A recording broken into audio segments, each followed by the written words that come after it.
Football को highest level पर रखा है। फुटबॉल को फर्स्ट प्राइज़ 2 लाख रुपए हम लोग देते हैं, सेकंड को 1 लाख और मैराथन डिस्ट्रिक्ट रेस का में हेडक्वार्टर सर आलो का स्टेडियम अभी तक वैसे का वैसे ही पड़ा रहा है। तो सर आपके जानकारी के लिए मैं बता दूं, लास्ट वीक बैक मैंने मामा नाथुंग साहब से मिला है इस विषय में बात करने के लिए। हर साल 15 करोड़ रुपया डिस्ट्रिक्ट हेडक्वार्टर बनाने के लिए मिला। 3 साल में मुझे 45 करोड़ मिला है। 45 करोड़ को मैंने यूज किया है। तो सर आज हम देख रहे हैं आप 27 लिरमोवा के पूरा टीम जो है आज आलो होटल में इकट्ठा हुआ है। हम देख रहे हैं आपके साथ आपके जिला परिषद चेयरपर्सन सर भी है और जितने भी जीपीसी है मेंबर है सब जो है यहाँ आया है। तो सर आज किस विषय में आप लोग यहाँ इकट्ठा हुआ है तो विस्तार में बता दीजिएगा। एक्चुअली हमारा जो 27 लिरमोवा में हम लोग अपना सब वर्कर लोग के सहयोग से एक अच्छा इनोवेटिव एक हम लोग प्रोग्राम हर साल करते हैं, जिसको हमने स्पोर्ट्स कार्निवल का नाम दिया है, जिसमें फुटबॉल होता है, वॉलीबॉल होता है, बैडमिंटन होता है, आपका एरोबिक, जुम्बा और योगा और मैराथन रेस होता है, कल्चरल आइटम्स होता है, फैशन शोज़ होता है। एक पूरा एक कंप्लीट एक स्पोर्ट्स कार्निवल होता है। उसका जो 5th एडिशन है उसको दाराक में विद द कोलैबोरेशन ऑफ लप्सा लोदुबंगो स्पोर्ट्स एसोसिएशन के साथ मिलकर बनाने का आज हम लोगों ने निर्णय ले लिया है, जो नवंबर का महीने में 19 नवंबर से हम लोग इसको शुरू करेंगे और इसको हेडिंग करेंगे हमारा ZPM दाराक एज ए ऑर्गेनाइजिंग कमेटी का हिसाब से वो लीड करेंगे और हमारा मार्कर बगो साहब हमारा चेयरमैन हैं हमारा इस बार का कार्निवल का, और बादपतम साहब हमारा जनरल सेक्रेटरी रहेगा। तो एक यूनिक प्रोग्राम, एक समावेश पूरे चारों सर्कल का जो देखने को मिलता है। तो मैं आपसे भी उम्मीद करता हूँ कि आप भी आइए और इसमें हम लोगों के बीच में 1-2 दिन बिताइएगा। जी सर, 1-2 बात आपसे जानना चाहूँगा सर। इस तरह का स्पोर्ट्स कार्निवल फेस्टिवल जो है सबको पता है, स्पेशली खास करके यूथ के लिए बहुत ही लाभदायक होने वाला है और हम देख रहे हैं आपका कॉन्स्टिट्यूंसी में इस तरह का इनोवेटिव आइडिया आपका लीडरशिप में बहुत ही हो रहा है। तो सर मैं पब्लिक ये जानना चाहेगा कि इस तरह का फंड जो है स्पॉन्सर सर कौन कर रहा है? ये कम्प्लीटली स्पॉन्सर बाय मी, मैं और मेरा जितना भी ये ज़िला देख रहा है, मेरा सीनियर लीडर देख रहा है, सब लोग थोड़ा करके हमको मदद करता है। उसी मदद को एक साथ हम लोग देते हैं। इसमें हम लोगों ने फुटबॉल को हाईएस्ट लेवल पर रखा है। फुटबॉल को फर्स्ट प्राइज़ 2 लाख रुपए हम लोग देते हैं, सेकंड को 1 लाख और मैराथन रेस में मेंस एंड वुमेन्स होता है, जिसमें विनर को 30-30 दिया जाता है। और उसके बाद हमारा वॉलीबॉल को 1 लाख और 50,000 रखा है। और इसमें बहुत सा कल्चरल इवेंट्स हैं। मेनली हम लोगों का कंसंट्रेट रहता है किस तरीक़ा से ये चारों सर्कल में एकता का एक फीलिंग आए, वननेस का फीलिंग आए, नंबर 1। और यूथ्स को इकट्ठा कर किस प्रकार से उनको ड्रग्स पे अवेयरनेस दिया जाए, किस प्रकार से उनको फ्यूचर जॉब के बारे में बताया जाए, एजुकेशन के बारे में बताया जाए, डिसिप्लिन के बारे में बताया जाए। एक ये हिडन एजेंडा है। और साथ ही साथ फुटबॉल एक ऐसा फील्ड है जिसमें नॉर्थ ईस्ट का जो बच्चा है वो आगे बढ़ता है। तो फुटबॉल एक अच्छा जगह है। अभी भी आप देख रहा होगा राजस्थान रॉयल्स हो और अन्य पिंक सिटी क्लब हो, जिसमें हमारा अरुणाचल के बच्चा लोग नाम कर रहा है। तो हम भी चाहते हैं कि आने वाले समय में 27 से भी कुछ बच्चे जाएँ। अभी भी हमारा राजस्थान रॉयल के साथ में हमारा एक कामगो लड़का भी खेल रहा है और हमारा एक वहाँ से बोमन्यो लड़का एक आपका हमारा लिरमोवा से भी एक लड़का खेल रहा है। तो आने वाले समय में बहुत से लोग और भी खेलेंगे। और बैडमिंटन एक अच्छा जगह है। अभी भी मुझे बहुत खुशी होती है, वेस्ट सियांग को बैडमिंटन में एक 27 स्पेशली फ्रॉम यमचा साइड वो डोमिनेट करता है वेस्ट सियांग का बैडमिंटन को। और आने वाले समय में ये बरकरार रखना चाहिए। स्टेट का बैडमिंटन का चैम्पियनशिप भी 27 से निकले, ऐसे हम लोग उम्मीद करके इसको भी हम लोग और अच्छा से इस बार बैडमिंटन को भी हम लोग कराएंगे। सर ये फेस्टिवल सर कितने दिन का हुआ?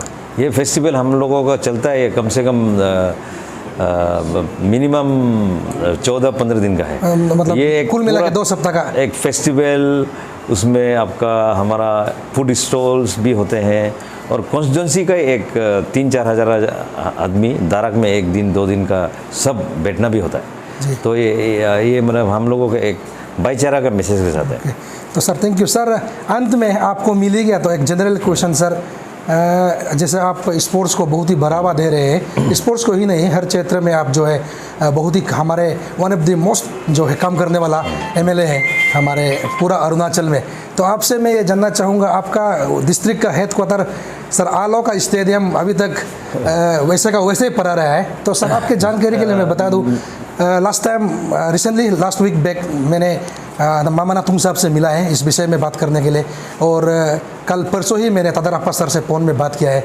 तो सर आपका तरफ से कुछ मैसेज दीजिएगा। गवर्नमेंट का तरफ से ये कह रहा है कि सर फंड के लिए कोई कमी नहीं है, फंड बार बार दे रहा है, लेकिन सर अभी 1-2 दिन आगे कुछ 2-3 शायद 20 लेबर आया है हमने सुना है, लेकिन सर इस तरह का काम, क्योंकि आलो स्टेडियम को छोड़ के बाकी स्टेडियम पूरा वहाँ पे आप जिस तरह आप फेस्टिवल करा रहे ऐसे ऑलरेडी हो चुका है, लेकिन आलो सर जैसे कि आपको पता है यहाँ हर उम्र के लोग जो है एक फुटबॉल प्रेमी रहता है, लेकिन आलो स्टेडियम अभी तक नहीं बन पा रहा है। सर इसमें आपका क्या कहना है? स्पेशली जो दिक्कत तो होगा क्योंकि स्टेडियम शुरू कर ख़त्म नहीं हुआ। आपने देखा होगा यूपिया में एक स्टेडियम, आपका जीरो में एक स्टेडियम, तेजू में एक स्टेडियम, चिंपू में एक स्टेडियम, आलो में स्टेडियम, ये 5 प्रोजेक्ट एक ही समय में सैंक्शन हुआ वाला प्रोजेक्ट है। मगर at the same time public को ये भी पता रहना चाहिए कि आलो का जो स्टेडियम को शुरू करने में शुरू में दिक्कत आया था, केसेस वगैरह हुआ, थोड़ा सा कुछ बातें हुई। उस दिन भी हम लोग जितना गलो कम्युनिटी का जितना सीनियर लीडर्स है, हम लोगों ने ऑनरेबल डिप्टी सीएम के पास हम लोगों ने गया था। एक लोअर सियांग में जो अभी सीजी में जो हमारा जो हेडक्वार्टर के लिए जो दिया है, हम लोगों ने अच्छा फंड देने के लिए रिक्वेस्ट करने गया था। तब डिप्टी सीएम साहब ने एक बात बताया था, लोअर सियांग और नामसाई ये दोनों एक ही समय में असेंबली में बिल आया, एक ही समय में 2 डिस्ट्रिक्ट हेडक्वार्टर क्रिएट हुआ था, 2 डिस्ट्रिक्ट क्रिएट हुआ था। मगर हमारा लोअर सियांग में हेडक्वार्टर के इशू को लेकर 3 साल हम लोगों ने इसको पीछे तेल दिया।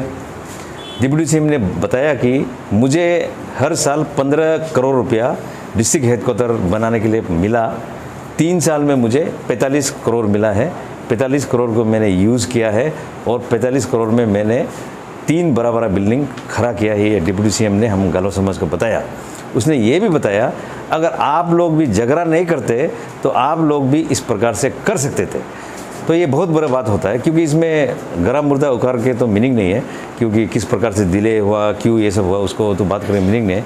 नाउ आपका मंत्री साहब हो, आलो का एमएलए साहब हो और मैं हूँ, हम सब साथ होकर वी आर ट्राइंग और लेवल बेस्ट इसको किसी भी तरीके से जल्दी करना चाहिए बोल के 2 दिन पहले ही आपने देखा होगा कि बहुत सा लेबर, मुझे बताया गया कि 40 लेबर्स अभी आया है काम करने के लिए।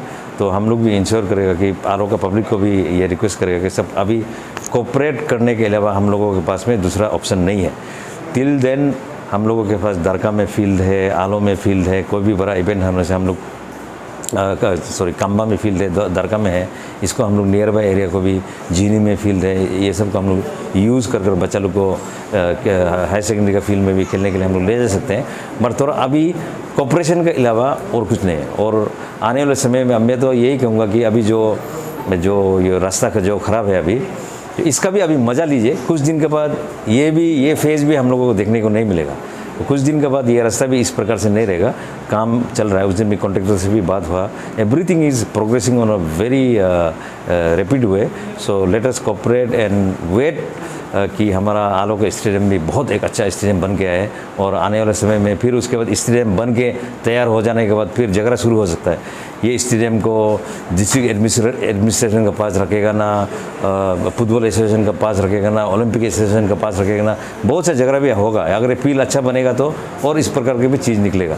सो let us cooperate each other and let us मैंने बाद में इसको अच्छा फील्ड में तब्दील होते हुए हम सब देखना चाहते हैं और पब्लिक से भी अपील है कि ये जल्दी होगा। Thank you. Thank you. I hope कि आप सबका लीडरशिप में ये जो स्टेडियम जल्द से जल्द बने, और lastly best of luck for carnival festival. Thank you so much.